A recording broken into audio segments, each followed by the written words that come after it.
How much? $4,530. All right.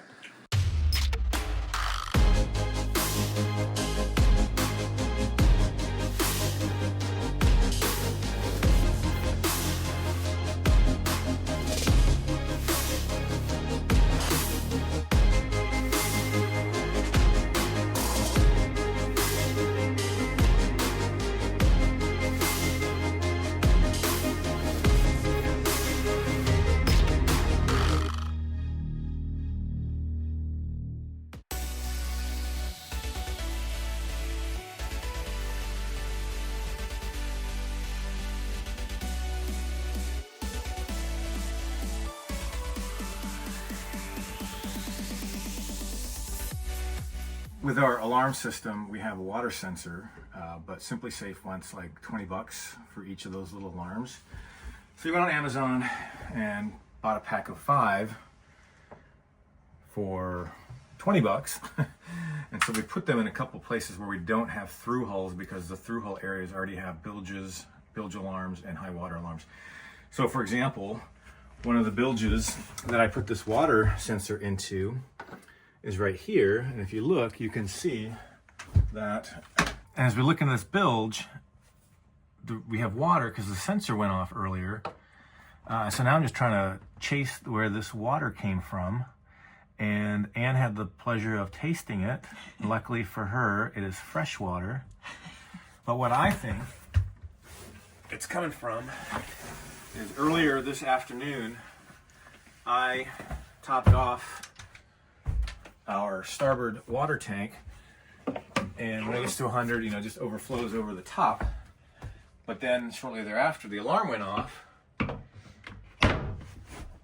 So I think something up here. Look at that water there. Ah, there's the source of the water. Yeah. So something here, whichever one of these is my overflow, is leaking. The reason I figured it out that it's coming from the fresh water tank is because you could actually, for once, see the little trail of water, going the path of least resistance as it came around the corner and then down into the bilge. So I didn't see any signs of damage to any of the hosing or the tubes, so I just kind of tightened all the little clamps. Hopefully that resolves it. The other part is, when you go to the doctor and he says, it hurts when I do this, the doctor says, don't do that. Don't overfill your tanks. All right, I'm in the guest side aft cabin because one of our little water sensors went off. And the reason we got these is because friends of ours had water leakage. And they're just cheapo ones off Amazon, so nothing fancy. But it started going off this morning, and we've had a lot of rain. So then I had to pull everything out that we kept stored in here. With Paul helping, thank you. So now I'm down in here in our little extra awesome dead body hideaway space, and there's a lot of water just kind of through here. You can see there I got that towel, and as I trace the leak, it comes up to here, and then you can see the water's already starting to run down right up through here. So it's a freshwater leak, but again, I'm thinking it's all the rain that we had overnight. So, and then you can't really see very well up in there. But yeah, so we got to figure this one out. So in order to trace and try to find out where that leak is, I broke out my endoscope, which connects to the camera, and I can do video. We like to call it our tiny camera. But unfortunately, that didn't help either. Couldn't determine the source of the leak. My running theory now is that maybe the seal around the winch or the winch buttons might be leaking there. So once we get another torrential downpour, I'll have to maybe see what's going on there. I'm pretty sure I know where the diesel fuel came from because the diesel fuel tank is just back behind me. And right before we left, I was messing around with the fuel transfer system process, and I did spill a little bit. I overfilled it. So I think it just overflowed and had some leaks there, so I had to tighten those. And I think what you see there with the diesel, that's just the residual diesel fuel that was left that worked its way back into this compartment. But it's very troubling that the salt water, because there's only this black water discharge that's a through hull right here. So it's, can't think of any other source for salt water. And there's no tracers along the hull. And what's sad is that that black water discharge through hull has already been fixed once. So that would really suck. The other day we had just torrential downpours of rain, and all that water just flows down the deck, hits these steps, and then kind of comes here where the engine hatch cover is, and it should drain properly. But what we notice is that the high water alarm right there, the blue one, kept going off, and what it was is that this seal for the hatch, I guess, wasn't quite tight. These had gotten loose. So we tightened that, but all this water was pouring in, and in the process of getting rid of all that water, we realized that our pump was making noise, but it wasn't pumping any water out. So Paul had to get in here with the manual pump to get it all out. Now I've got it nice and dry, and when I took the pump apart, you see the propeller there, it had come loose. So the motor would still spin, but it wasn't turning the propeller to generate that force to suck the water up and out. So hopefully that fix will resolve that issue for us.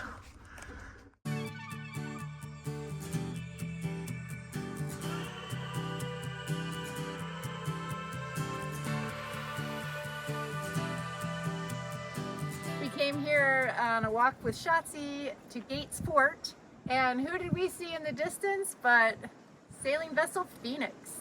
And we are preparing Thanksgiving dinner, and they made it in time to join us, so we're going to have a nice Thanksgiving party today. Oh, the turkey feels cold. Good sign. I'm a cold turkey. What you doing with that turkey's butt? Stuffing here. Ugh. I didn't know you were filming.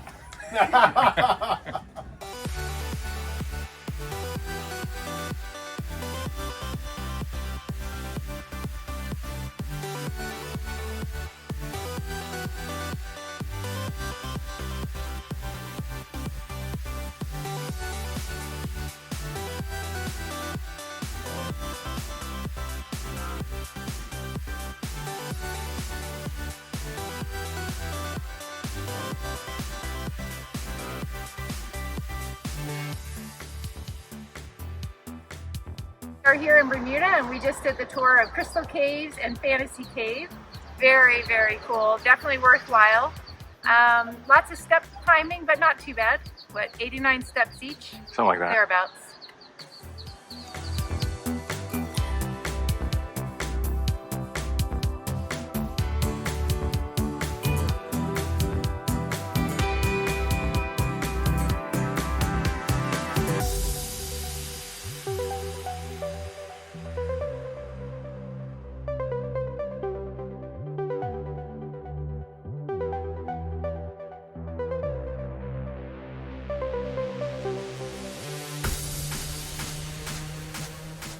One of the things we noticed with the houses here in Bermuda is that they all have this white stepped limestone look to them, and what that stems from is back in the first settlers there was no available fresh water, so they created the roofs this way to catch the fresh water so that we have a steady source of rainwater, fresh water.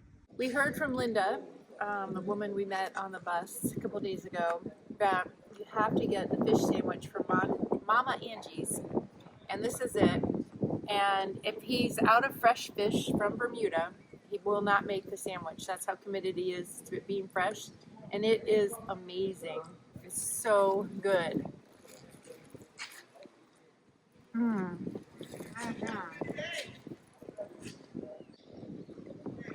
So we opted to have the raisin bread for the bread on the sandwich, plus lettuce, onion, tomato, and tartar sauce. And it's perfect.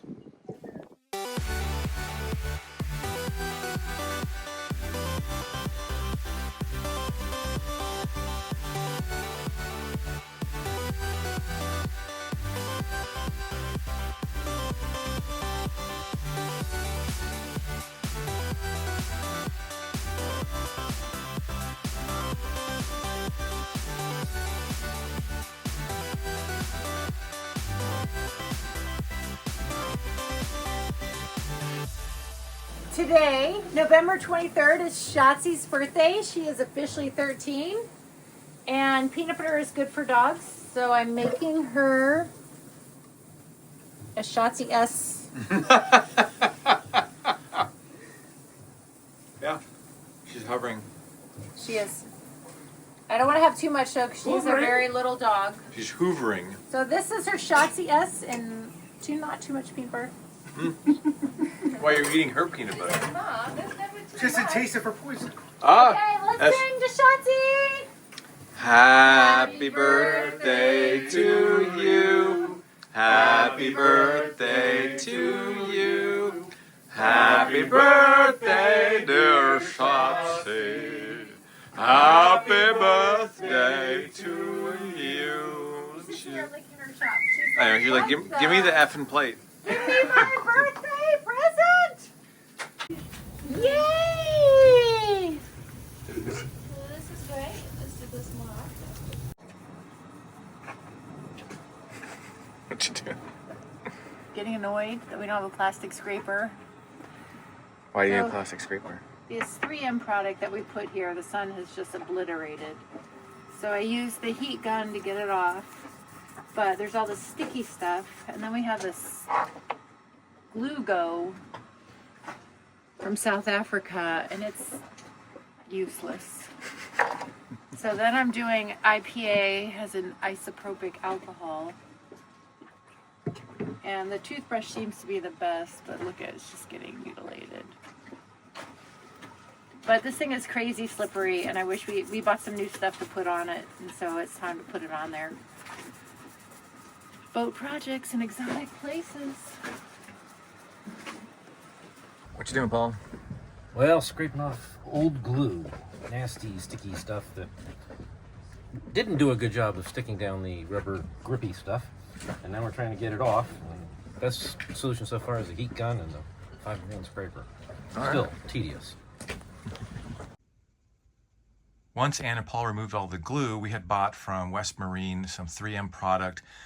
We cut it, as you can see, to account for the handles on the engine covers, and hopefully with its self-backing adhesive on there, that this one will last much longer than a year.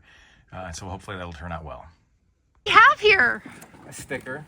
No, but who are we sticking it on? Who is Wharf Rat? AKA Lazy Lightning. Whoa. Oh wait, is that Lazy Lightning? I'm talking about dedication to dog walking. It's been pouring buckets of rain all day today, and the waves were high because the winds were high, and it finally settled down. And I haven't had dinner yet, but you can see it's quite dark, and had a bit of happy hour. And I am walking Shotzi all around just to give her a little outing because the rain finally let up.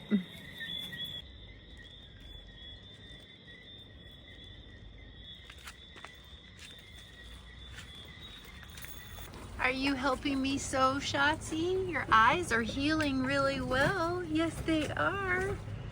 Aw, you're gonna take a nap? You all tired from your walk? You're so cute.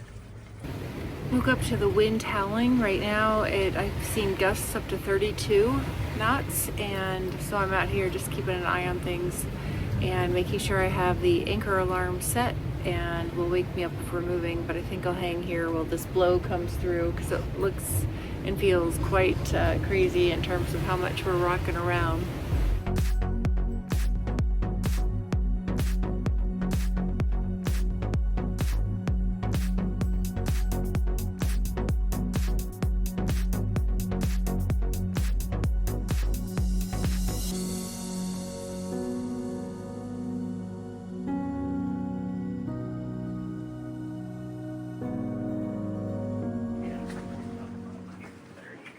How much? $4,530. All right. My blood pressure just dropped. Okay, and then yeah, you guys are over in Hamilton, correct? Yes, that's correct. We are in the city of Hamilton. If you look up on Google Maps by chance, there's an addendum lane. It should be able to get you fairly close. Okay. Well, we got tokens for the bus here in Bermuda, and we sat down on the bench to catch the bus, and I kid you not, within a minute the bus came by, so. It's all in the timing. It always works that way for me, always.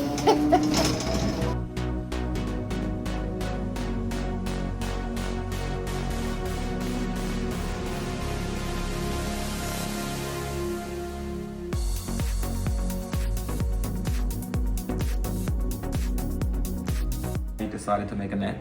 First time I've ever done it. Oh, I really? was thinking about getting involved in Bermuda's maritime history because we used to do it as a fishing island. And I just decided that it'd be a great idea to try and get in touch with my history. So I've been making this net. It's been taking a lot longer than I thought it would take. I learned how to do it on YouTube because right now we've lost all our elders that would have taught us. You know, nobody really knows how to do it. So I'm testing it out. It's not perfect, but it's coming along nicely. It's and I beautiful. made it this colorful because I didn't think anybody would believe me if I told them I made it and it was just a regular color. Yeah. That's awesome. What's your name? Malachi Simons. Nice to meet You you. as well. That is so cool. So I'm using ultra strong braided line, which is what they use for rods right now. It's a really nice fishing rod line, and it's supposed to be stronger than the monofilament. Right. And I'm using it because the idea is that I can create a net that's a lot stronger than the other one. This is 60-pound test at 120 yards. So at like half an inch, it should be you know, like 120 pounds. So Yeah. the idea is that it doesn't break very easily. That's so cool.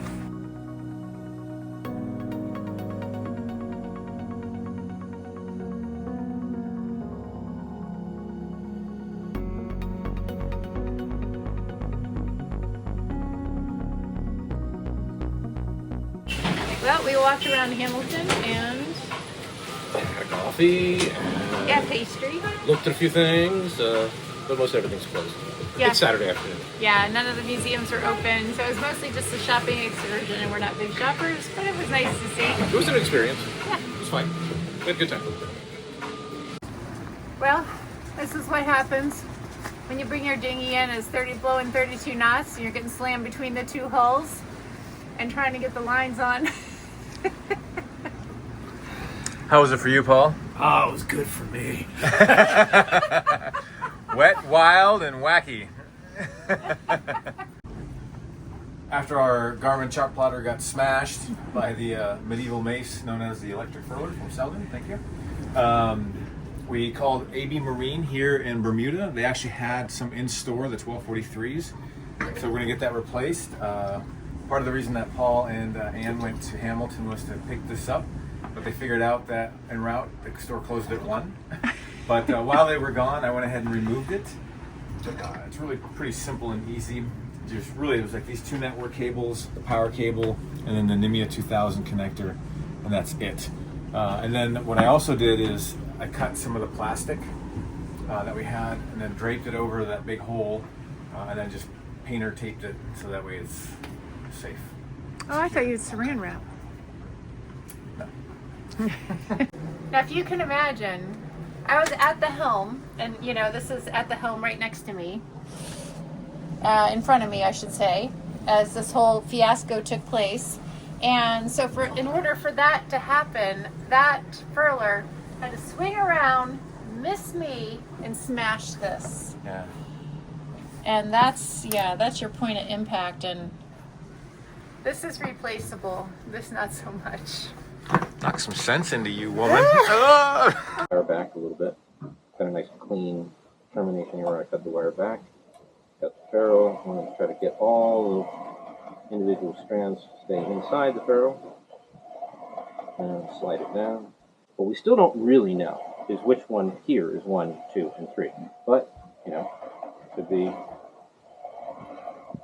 in theory, given that it's a brushless DC motor, it doesn't really matter. And if it turns in the wrong direction, you just swap any 2 leads. No different than like on RC airplanes or anything else that uses brushless DC motors. But we'll find out. All right, so the resistance test didn't really tell us anything. So next thing we're going to do is plug it in and then see what codes we get on the motor control unit. Right, so I went into the technical room there, flipped the circuit breaker for it, saw that the PCU had power, had the green light, and then the cell bus, which is right next to it, has a steady red light right now. And then I'm going to take a peek down in here where the MCU is and let you know what I see there. So hold on one sec. All right, we have a green light on the MCU, the motor control unit, as well. So that means all the systems are getting power. So then the next thing we should be able to do is I'll go up to the helm and I'll push either the in button or the out button, and then we'll see what happens. Because I think that's what we tried last time. And we didn't get any motion. We didn't get any motion. So I'll be right back. Ready? We got motion. Woohoo! Don't know why it didn't work when we. Anything? Nothing. Just That way works.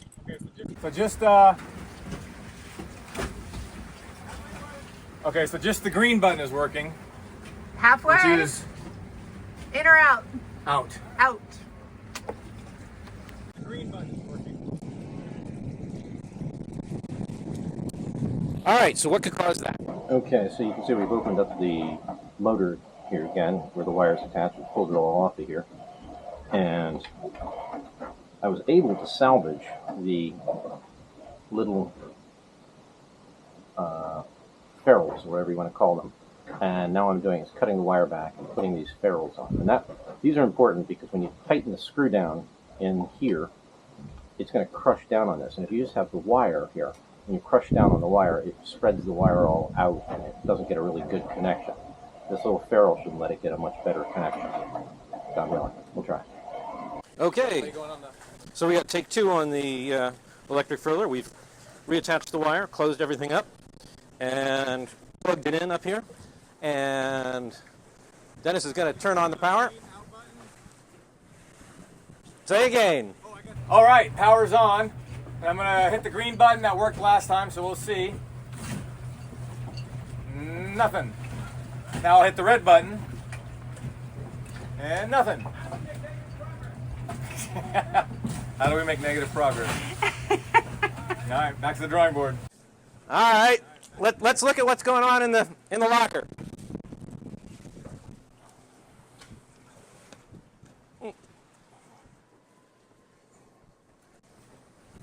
That may mean that the those terminals that I said this was loose aren't ever supposed to be loose, and we have something that's kind of wonky. You see the green power button. Green power light, but I don't see any other lights. So, And that's right about where the flashing lights would be anyway. Because like I said yesterday, we had the red, white, yellow sequence indicating that there's no connection or the MCU might be bad. yeah, But I don't think the MCU would be bad if it had a green light. no. So earlier, after all that work, Paul did was rewiring the power cord back on and sticking my head down in the technical room. We turned everything off, connected the motor back to the plug up on the bowsprit, turned everything on, and surprisingly, it worked. Ha!